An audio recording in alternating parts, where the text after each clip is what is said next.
My name is Ward Cushman, and I have known Dr. Varghese for a number of years. We first met in the PhD program at Trinity back in the 1990s.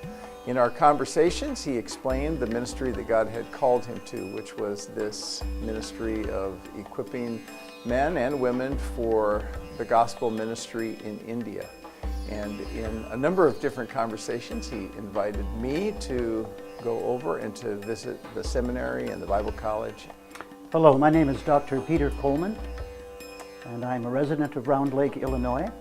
Some years ago, in a casual conversation, Dr. Varghese asked me if I would be available to travel to the seminary in Kerala, South India, to teach.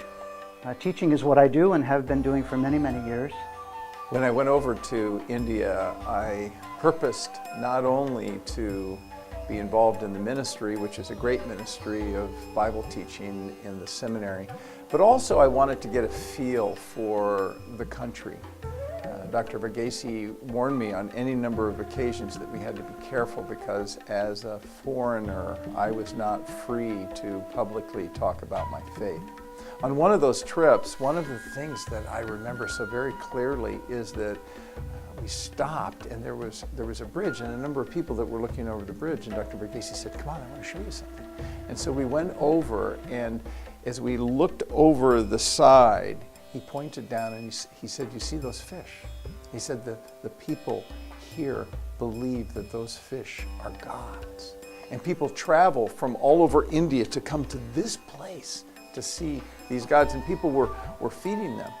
Well, we were eating some snacks. I don't remember what it was, but I think it was some nuts or something like that. And at one point, Dr. Varghese had eaten a nut, and there was a piece of something that was wrong, and so he spit into the water. He just spit it. And one of the people that was there, that was feeding these fish, came up and got really upset with him because he spit on a god. And I will never forget that. That, to me, just epitomizes the blindness of Satan that is so prevalent throughout that country. At the Kerala Theological Seminary in Kottarakara, Kerala on the southern tip of India, God has worked in miraculous ways, in mighty ways, to build this ministry. I recall a young couple, one young lady, sat with her husband throughout all these classes, and I realized that she was the one taking very extensive notes. When I asked her and commended her for interest in the course, she said, "I'm helping my husband. We're in this ministry together." Many of these students' lives and testimonies touched my own life, and I returned deeply blessed myself. When I visited the school, it was like a light shining on a hill. It was a light shining in a very dark place.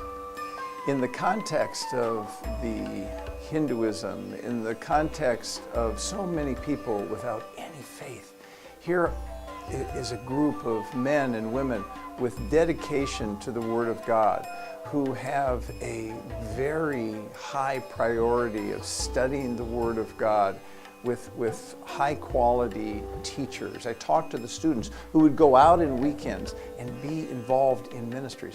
Not large ministries as we would think of, but a half a dozen people or a dozen people.